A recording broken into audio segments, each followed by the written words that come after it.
안녕하세요. 저는 스페인 바르셀로나 개혁장로교회 목사 전인식입니다. 우리는 개혁신앙, 개혁장로교회는 무엇을 믿는가라는 주제로 오늘이 33번째 녹음입니다. 성자 하나님에 대한 세 번째입니다. 성자 하나님은 창조주이십니다. 성부 하나님만 창조에 사역하신 것이 아닙니다. 요한복음 1장 1절에서 3절 말씀은 이 말씀은 곧 하나님이시니라. 그가 태초에 하나님과 함께 계셨고 만물이 그로 말미암아 지은 바 되었으니 지은 것이 하나도 그가 없이는 된 것이 없느니라. 또 창세기 1장 26절을 보며 하나님이 우리의 형상을 따라 우리의 모양대로 우리가 사람을 만들고 라고 되어 있습니다. 하나님이 우리의 형상을 따라 우리의 모양대로 우리가 사람을 만들고, 그래서 삼위일체 하나님, 그분은 창조주 하나님이십니다. 그리스도는 하나님이심을 성경은 분명히 증거하고 있습니다. 성경이 하나님과 성부 하나님과 성자 예수님을 부사지간으로 표현한 것은 우리의 이해를 돕기 위함입니다. 또 성자 하나님은 창세 전부터 또는 영원부터 계셨습니다. 그분은 고대로부터 영원부터 계셨습니다. 미가서 5장 2절 하반절에 보면 이스라엘을 다스릴 자가 네게서 내게로 나올 것이라. 그의 근본은 상고의 태초에니라. 근데 벨기에 신앙고백서 제10항에서는 그분 그리스도는 고대부터 영원부터 계셨다고 기록하고 있습니다. 또 미가서 5장 2절 9절 5장 2절 하반절에 있었던 말씀과 또 비슷한 구절이 이사야 9장 6절에도 나타나는데, 그것은 한 아이가 우리에게 낳고 그에게는 그 어깨에는 정사를 메었고 그 이름은 기묘자 모사라 전능하신 하나님 영존하시는 아버지라 평강의 왕이라 할 것임이라 고 기록되어 있습니다. 성자 하나님의 구속 사역은 인간의 희생과는 너무나도 대조적입니다. 그분의 희생은 무한하고 영원합니다. 로마서 5장 7절에서 8절까지 말씀입니다. 그분의 죽음은 온 세상을 속죄하는 데 무한한 가치를 지녔고 풍성한 만족이 됩니다. 라고 놀더신조 2장 3항에 기록하고 있습니다. 또 그분의 죽음은 무한한 가치를 가지고 있다고 놀더신조 2장 4항에 기록하고 있습니다.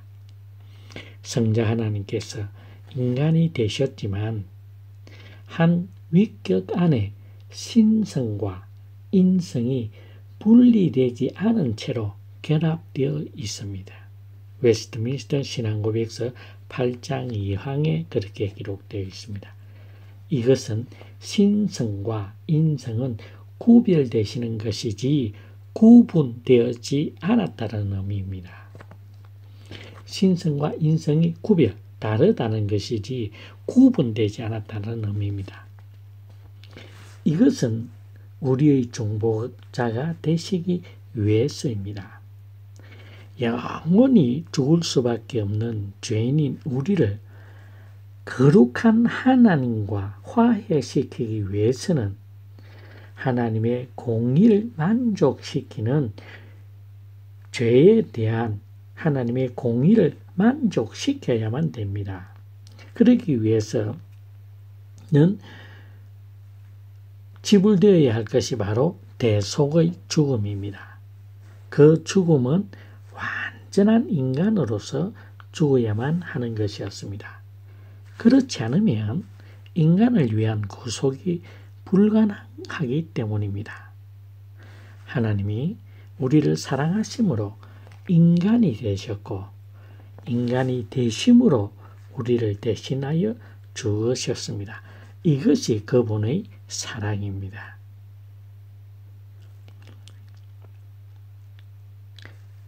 여기서도 분명히 이야기하는 것이 하나님이 우리를 사랑하심으로 인간이 되셨고 인간이 되심으로 우리를 대신하여 죽으셨습니다. 이것이 주 예수 그리스도의 사랑입니다.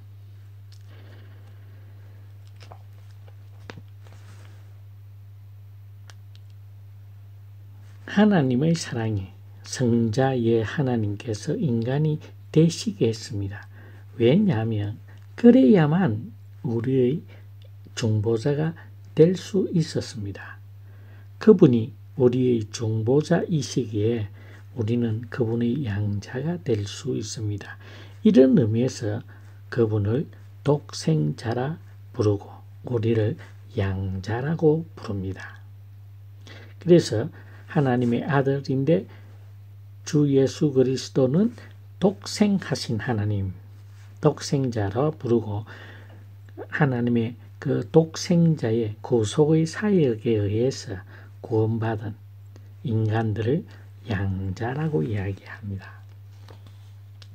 자, 이런 그 하나님, 성자 하나님에 대한 지난 시간에 니케아 신조의 성자 하나님에 대해 설명을 했습니다. 근데 오늘 우리가 볼 것은 이 니케아 신조의 부록입니다.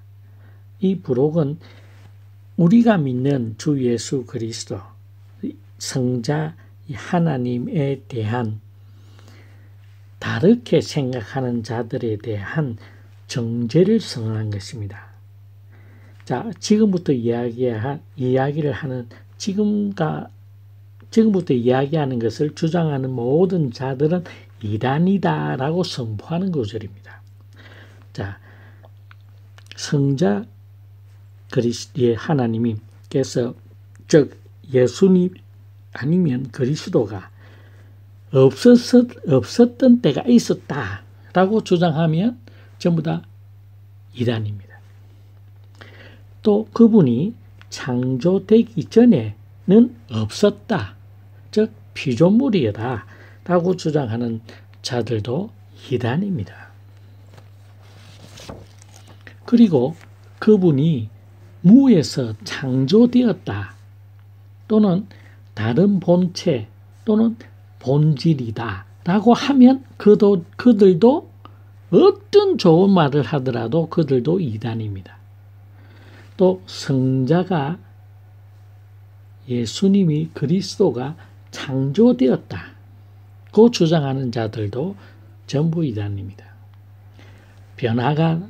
예수님이 변화가 될 수 있다 또는 그 본질이 달라질 수 있다고 말하는 자는 거룩한 교회, 보편적이고 사도적 교회에 의해서 반드시 정죄를 받는다라고 니케아 신조 부록은 2위 되시는 성자 하나님에 대해서 분명히 이야기했습니다. 니케아 신조의 부록으로 기록되어 있지만 오늘까지 313년 300년도에 만들어진 니케아 신조의 부록으로 지금까지 예수 그리스도에 대해서 성자 하나님에 대해서 창조되었다든지 또 태어났을 때는 인간이었는데 어느 날 갑자기 세례받을 때 아니면 어떤 하나님의 특별한 부르심을 받아서 신성을 갖게 되었다라고 주장하는 이 모든 자들은 두말할 것 없이 이단입니다. 예수 그리스도에 관해서 딴소리하는 자들, 즉 그분이 없었을 때가 있었다. 어느 순간에. 그런데 갑자기 창조되었다든지 또 인간으로 태어났지만 어느 날 갑자기 하나님으로부터 부름을 받아서 또 예수가 이 땅에 인간으로 순수한 인간으로 태어났지만 세례를 받을 때 또 성자 예수님이 되었다. 그리스도가 되었다라고 이상한 주장하는 자들은 무조건입니다. 이단입니다. 그분이 또 무에서 창조되었다거나 다른 본체 또는 다른 본질이라고 한다고 주장하는 자들, 그들이 말을 아무리 바꿔도 이것은 분명히 이단이라는 사실을 알아야 됩니다. 성자 예수가 그리스도가 창조되었다. 또 그 본질이 또 그 본체가 변화되었다. 또 어쩌면 달라질 수 있다라고 말하는 그 모든 자들은 거룩한 교회, 보편적이고 사도적 교회에 의해서 반드시 정죄받습니다. 그래서 오늘날 가장 여호와 증인 같은 경우에 피조물이라고 이야기합니다. 예수를. 또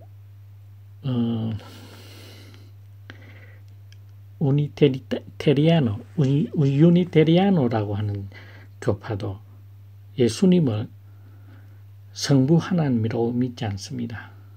성자 하나님이라고 믿지 않습니다. 그들은 일신론을 주장하는 자들입니다. 그들은 다 이단입니다.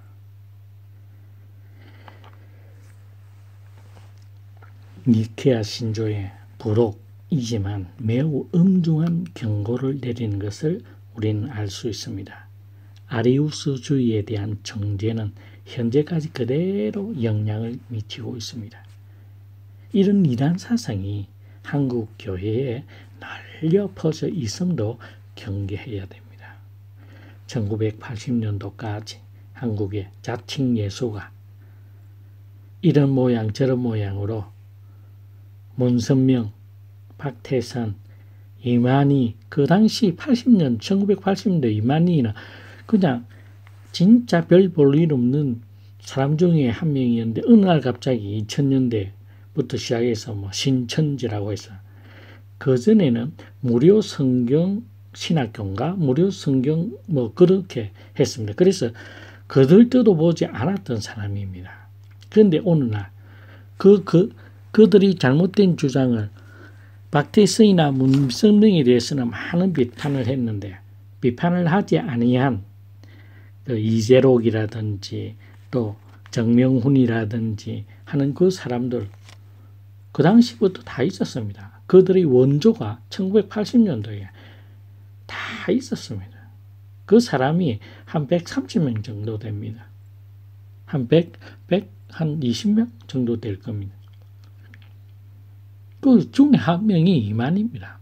근데 전에는 유명했는데 지금 태어난 사람들은 별로 없는데 이 사람은 전에도 있었습니다.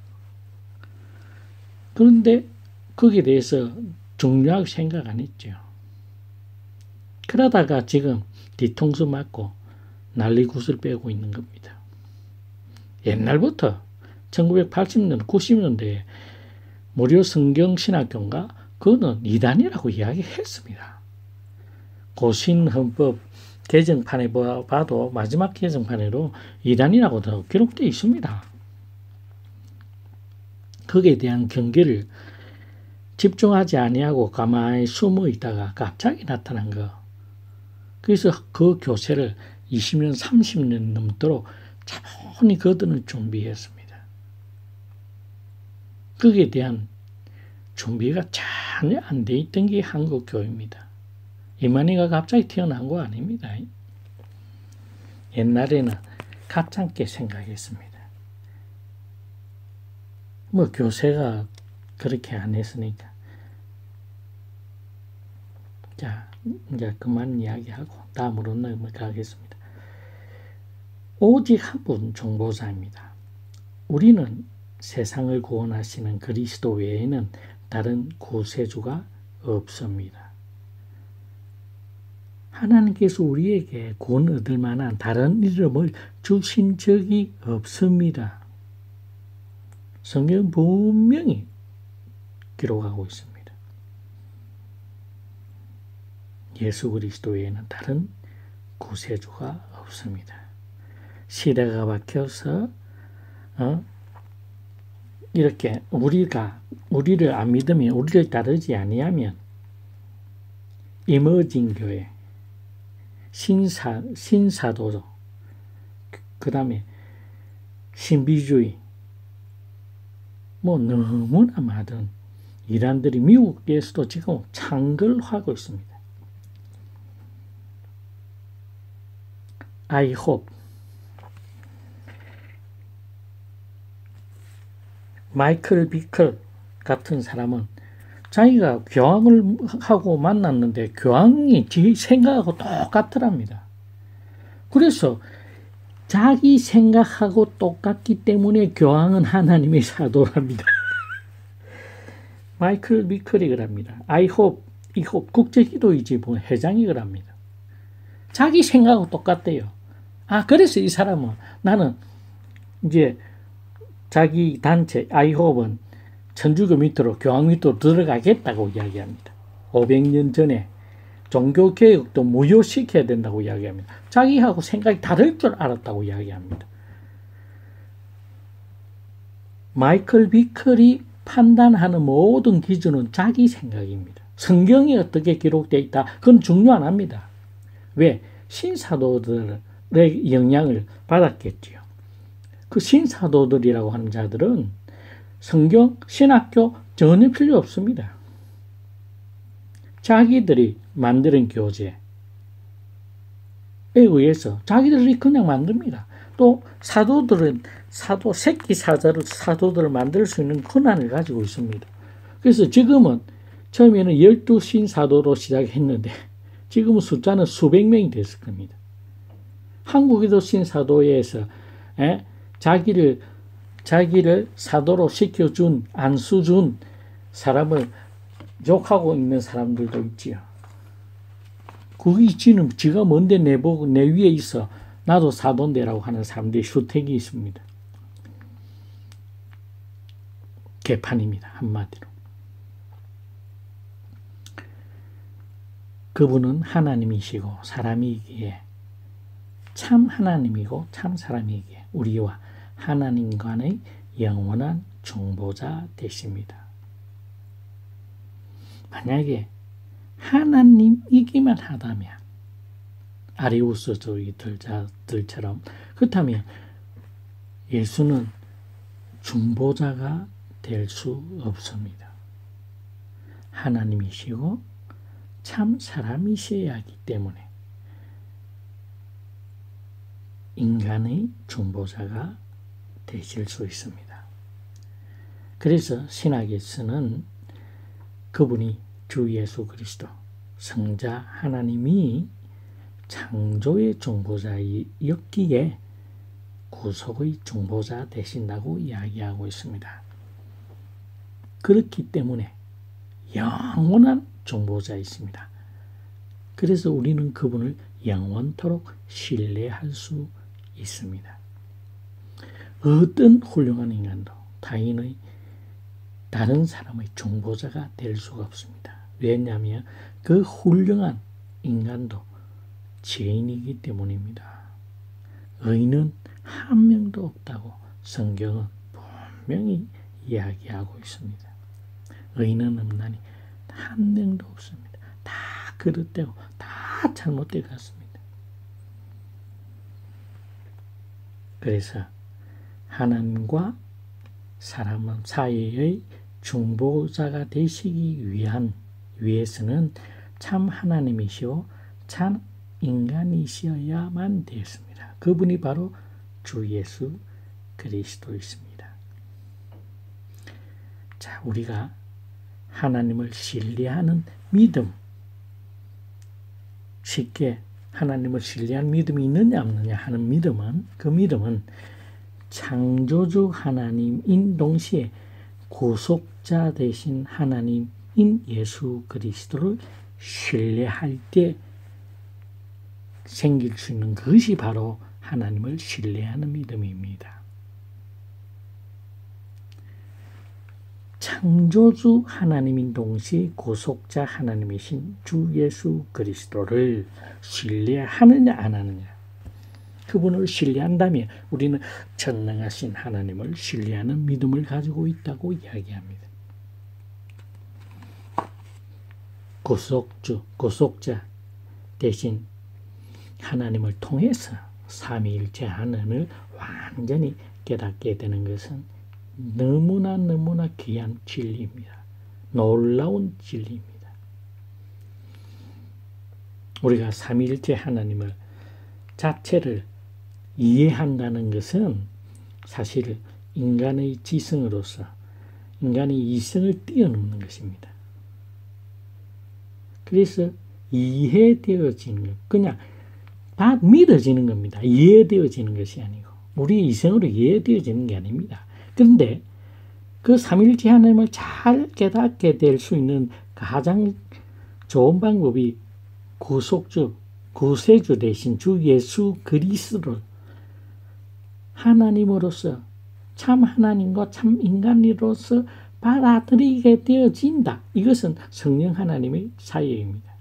성령 하나님께서 우리의 마음의 문을, 우리 지정의를 온전히 주장하셔서 믿어지게 하는 겁니다. 이해되어질 수 없습니다. 이해되어질 수가 없습니다. 그냥 믿어지는 것입니다. 그래서 이 삼위일체 하나님은 놀라운 진리요, 진리요, 완전한 너무나 귀한 진리입니다. 복음입니다. 그래서 믿음이란 우리를 향한 하나님의 호의에 대한 확고하고 확실한 지식으로, 이 지식은 그리스도 안에 있는 무조건적인 약속의 진리에 근거해 있습니다.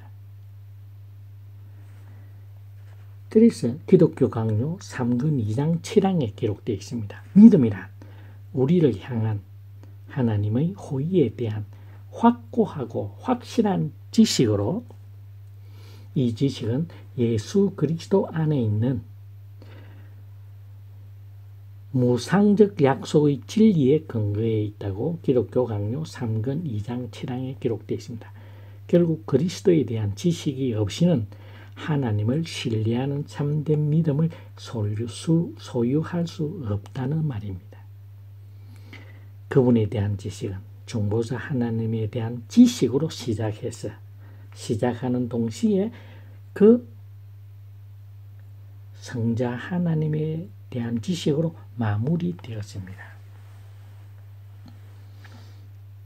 중보자 하나님, 구속자 하나님 또는 그리스도에 대한 지식은 타락한 인간을 위한 구속 사역의 서론이라고 볼 수 있습니다. 인류의 구속 사역으로 인해 삼위일체 하나님의 제2신 성자 하나님에 대한 지식을 가지게 됩니다. 이때 창조주 하나님과 구속주 하나님에 대한 지식을 인간은 갖게 되어집니다. 이 지식, 하나님에 대한 지식, 삼위일체에 대한 지식은 중보자 하나님으로 시작합니다. 구속자 하나님에 대한 지식으로 하나님의 사랑을 온전히 알게 되어집니다.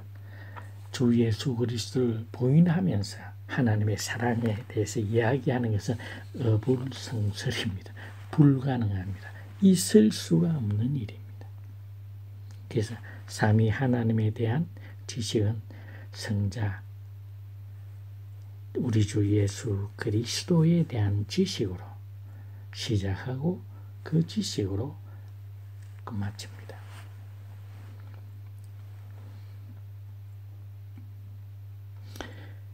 구속자 하나님은 인류가 타락하자마자 임시방편으로 구속사역을 세운 것이 절대 아닙니다.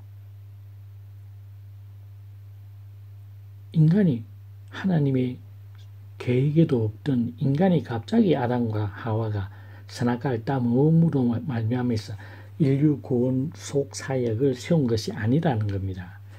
그분은 영원하신 하나님이시기에 영원전에 이 사역이 작정되어 있었습니다. 창조하신 우주 만물 모든 것들이 어떻게 되어지고 진행 과정과 그 모든 것들을 우리는 하나님의 작정이라고 이야기하고 있습니다. 섭리의 사역이라고 이야기하고 있습니다. 그 섭리의 사역 중에 구원에 관계되어지는 것을 우리는 예정론이라고 이야기하고 있습니다. 그래서 이 구속사역은 임시방편으로 세운 것이 결코 아닙니다. 그렇게 이야기하는 자들은 전부 이단입니다. 그분은 영원하신 하나님이십니다. 그래서 영원전에 이 모든 사역이 작정되어 있습니다. 또 세상 끝날까지 우리의 중보자입니다. 이 순간에도 우리를 위한 중보자로서 사역하고 계시는 하나님에 대한 지식은 매우 중요합니다. 우리 자신이 중보자 하나님, 즉 그리스도를 신뢰한다는 것을 아는 길은 우리가 예수 그리스도를 신뢰한다는 것을 아는 방법은 자신이 얼마나 부패하고 비참한지 고백하는 것에서 알 수 있습니다. 저희가 예수 그리스도를 위하여서, 예수 그리스도가 나를 위하여서 속죄의 사역, 십자가에 의해서 하나님의 공의에 대한, 죄에 대한 심판의 공의의 잔을 다 마심으로 말미암아서 우리는 구원받는 겁니다. 그래서 내가 주 예수를 신뢰한다고 믿는다고 하는 것은 예수 그리스도가 나를 향해서 행한 그 모든 사역을 믿는다는 겁니다. 그 전제는 우리 한 사람 한 사람이 얼마나 부패하고 머리부터 발끝까지 성한 데 없이 부패한 우리를 위한 하나님의 사랑입니다. 그래서 우리가 회개가 반드시 있어야 된다고 하는 이유는 바로 이 문제입니다. 내 자신이 얼마나 더럽고 어찌할 수 없이 구원받을 수 없이 영원히 지옥 형벌에 떨어질 수밖에 없는 나를 위한 주 예수 그리스도의 십자가의 사역, 십자가의 사랑이 이해되어져야만 하나님 예수 그리스도를 나의 구주로 신뢰할 수가 있습니다. 그런데 신신학자들이나 인본주의자들은 어떻게 이야기합니까? 예수는 참 좋은 분이다. 우리가 모범으로 삼아야 될, 우리의 스승으로 삼아야 될 사도의 사람이다. 이렇게 이야기합니다. 본받아야 될 모범적인 사람입니다. 근데 그 사람이 나의 구원하고 무슨 상관? 이야기합니다. 그 예수 그리스도를 모르는 거지요. 그냥 예수라는 사람이 가난하고 어렵고 불쌍한 사람들이 친구였다. 그래. 그것만 있으면 됩니다. 그러면서 거기에 대해서 설명을 입술에 침도 바르지 아니하면서 이야기합니다. 그거는 성경에 있는 말하고 다 단어는 비슷한 단어를 사용합니다. 그러나 그들의 설명은 결국은 예수 그리스도하고 나하고는 상관이 없다. 그래서 그들이 특징적으로 주장하는 단어가 있는데 역사적 예수라는 단어를 씁니다. 나사렛 예수, 역사적 예수. 예수라는 사람이 살았다. 그의 형적을 받자 절대 내 주 예수 그리스도라는 말을 하지 않습니다. 할 수가 없지요. 안 믿는데 어떻게 거기 고백이 되어 있습니까? 그래서 그들이 기껏해야 예수에 대한 표현은 역사적 예수라고 이야기합니다.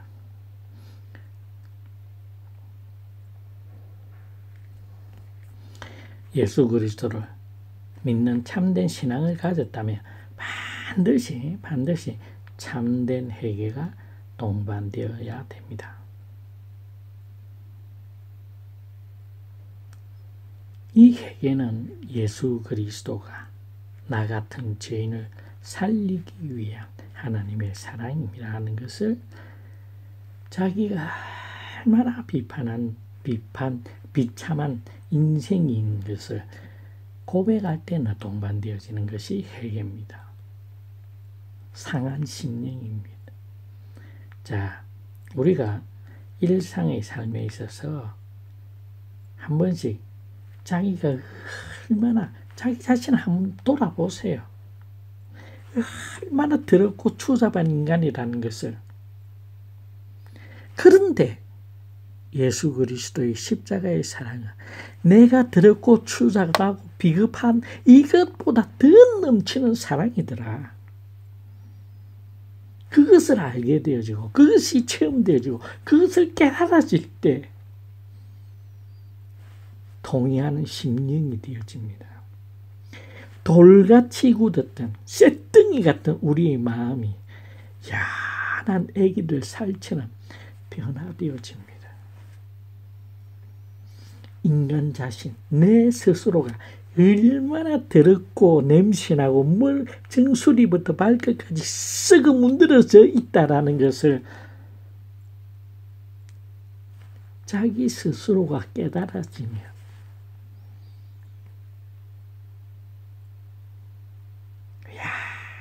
내 같은 이 죄인의 죄보다 내 주 예수 그리스도의 십자가의 사랑의 높이와 깊이와 길이와 넓이가 더 크더라. 그래서 가장 완악한 자도 통회하는 심령이 되어지고 자신을 온전히 알게 되어집니다. 이런 죄인을 하나님께서 사랑하셔서 십자가의 고통을 이기고 사망의 근세를 깨뜨려서 나를 구원하셨다. 이것이 통회하는 심령입니다. 상한 심령입니다. 이 상한 심령은 우리의 일상의 삶에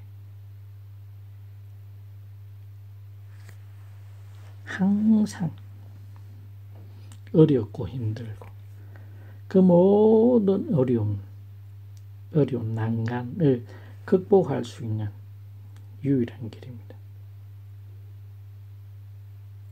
이 주 예수의 그리스도의 사랑이 나라고 하는 이 인간 인격 지정의가 얼마나 더럽고 얼마나 비겁하고 얼마나 추잡하고 두려운 냄새밖에 안 나지만 주 예수 그리스도의 십자가의 보혈로 머리부터 발끝까지 깨끗하게 씻어주신 그 사랑에 견뎌낼 수 있는 돌같은 심령은 없습니다. 다 새 살, 어린 갓난아기의 살처럼 부드러운 심령이 되어집니다. 이것이 우리 일상의 삶에서 반복입니다. 그래서 루트는 용서받은 죄인입니다 라고 주장하고 있습니다. 저와 여러분들은 용서받은 죄인입니다. 때때로 어렵고 힘들 때마다 우리가 무기력해지고 나태해질 때마다 자신을 돌아보시기 바랍니다. 자신을 돌아보라는 말이 내라고 하는 이 윗선 덩어리가 머리 정수리부터 발끝까지 부패 있는지를 또 그 진동하는 썩은 냄새를 자신의 코에서 느낄 때 우리는 상한 심령을 갖게 되고 그 상한 심령으로 나의 죄상을 고백할 때 그럼에도 내가 너를 사랑한다. 내가 너를 구속하였고 내가 너를 지명하여 불렀나니 너는 내 것이라 하는 하나님의 음성에 우리는 또 이 세상을 살아가고 어려운 일이 있을 때마다 우리의 자신을 돌아볼 수 있는 계기가 많으면 많을수록 우리의 믿음은 우리의 심령은 더 정결해져 가고 있습니다. 이것이 바로 성화입니다.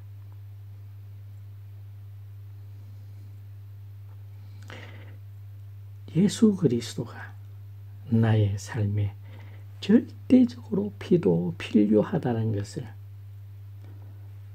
깨닫는 가장 좋은 점이 내 자신의 비참함, 인생의 비참함, 내 자신의 비겁함, 무자비함 등등 그 분야를 계속 묵상할 때에 우리는 주 예수 그리스도의 그 크신 사랑, 십자가의 사랑이 조금씩 이해되어지기 시작합니다. 부패성, 을지는 인간이 무슨 선행이나 공로를 통해서 하나님의 선택된 자가 된다는 말은 굉장히 매력적으로 들리지만 엄청나게 끔찍한 일입니다. 천주교에서 이렇게 이야기하죠. 율법의 해석자인 선지자들이 기독교 강요 사건 8장 6항에 우리에게 주는 분명한 메시지는 조상들의 죄들로 인해서 추방과 버림을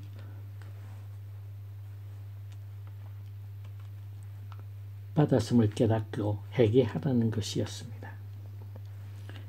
그래서 다니엘 9장 16절 하반절에는 내 죄와 우리 열조의 죄를 자복하고 또 다니엘서 9장 20절에는 내 죄와 내 백성 이스라엘의 죄를 자복하고 기록하고 있습니다. 예레미야는 14장 20절에는 여호와여 우리의 악과 우리 조상들의 죄악을 인정하나이다. 우리가 주께 범죄하였나이다 라고 고백하고 있습니다. 성경은 조상들의 죄들을 회개하라고 촉구합니다. 그런데 여기서 우리가 조심할 것이 있습니다. 조상들의 죄를 탓하라는 말이 아닙니다. 조상들의 죄 때문에 우리가 이렇게 고난을 받고 우리가 이스라엘 민족 같으면 나라를 빼앗겼고 바벨론 포로로 잡혀갔다라는 것을 이야기하는 것이 아니라는 사실입니다. 조상들처럼 행하는 당시의 백성들도 조상들과 똑같은 죄를 범하고 있다라고 하는 사실을 이야기하기 위해서 지금 이야기합니다. 많은 사람들이 자기의 죄, 이 죄도 이렇게 자기 자신의 죄도 고백하고 회개하는 것이 참 성령 하나님의 은혜입니다. 근데 조상의 죄는 우리가 핑계거리로 너무 없잖아요. 그 쉬운 예가 뭔지 보면 내가 이렇게 이야기합니다. 내가 아담이었다면 선악과를 절대 따라먹지 않았을 거다라고 한 번쯤은 생각 다 해봤을 겁니다. 그러나 그렇지 않습니다.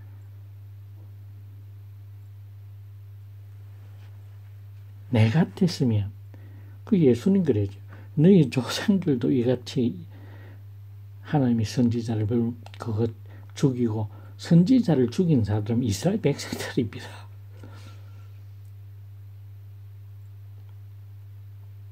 우리는 절대 그래 안 했을 겁니다 할 때 니 똑같다라는 겁니다.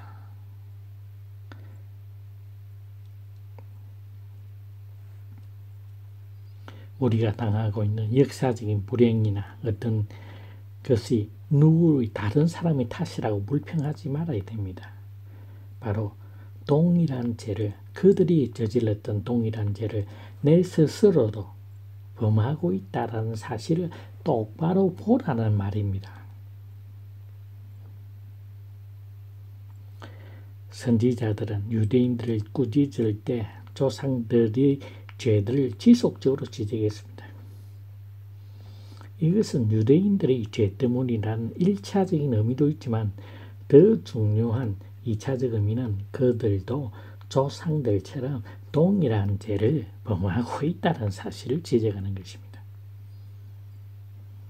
유대인들은 자신들의 불행을 조상 탓으로 생각했습니다. 로마의 핍박이라든지 하는 것도 우리 조상이 내였으면 절대 그러지 않아야 했을 건데 그들이 바로 누굽니까? 바리새인과 서기관과 율법인들 아닙니까? 율법사들 아닙니까? 그래서 다니엘서나 에레미야에서 내 죄와 내 조상 우리 열조의 죄를 자복하라 이 말은 열조들이 범죄했던 그 죄는 지금 우리가 똑같이 하고 있다는 것을 이야기하기 위해서 한 겁니다. 조상들의 죄 때문에 우리가 이렇게 됐다. 원망하지 말라. 원망해라는 말이 아닙니다. 조상들이 바로 썼으면 우리는 괜찮았을 때 이렇게 돼야 되는데 이스라엘 백성들은 어떻게 했습니까? 우리가 어떻게 하고 있습니까? 그때 죄 안 지었으면 내가 짓는 죄는 전혀 몰라요. 이것을 세상에서는 어떻게 하느냐면 내가 하면 로맨스고 다른 사람들이 하면 그 뭐랍니까? 불륜이라는 거. 그 말입니다. 그래서 에레미야 31장 29절 30절에 보면 그때 그들은 말하기를 아버지가 신 포도주를 먹었는데 아들들이 이빨이 시리다고 합니다. 아들이 이빨이 시릴 이유가 없지요.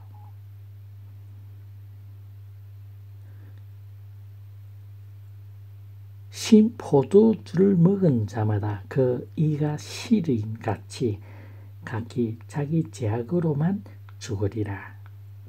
조상 탓하지 말고 자신을 돌아봐라 이 말입니다.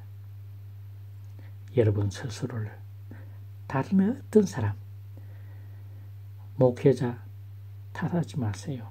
구역장 탓하지 말고 남편 탓하지 말고 아내 탓하지 말고 자기 자신을 바라보십시오. 자신을 바라보십시오. 자신이 하나님 앞에 상한 심령으로 고백한 적이 있는지 참 자기 스스로가 자신을 돌아봤을 때 머리부터 발끝까지 성한 곳이 없는 자신의 모습을 한번 더 똑똑히 들여다봤는지를 확인하면 됩니다.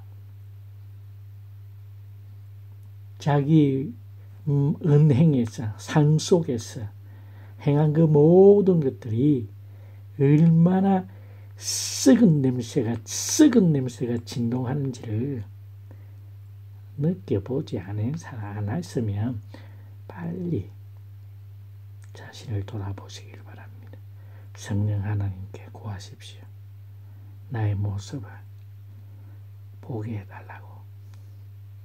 그래서 내 주 예수 그리스도의 십자가의 보혈로 머리부터 발끝까지 정결케 씻게 해달라고.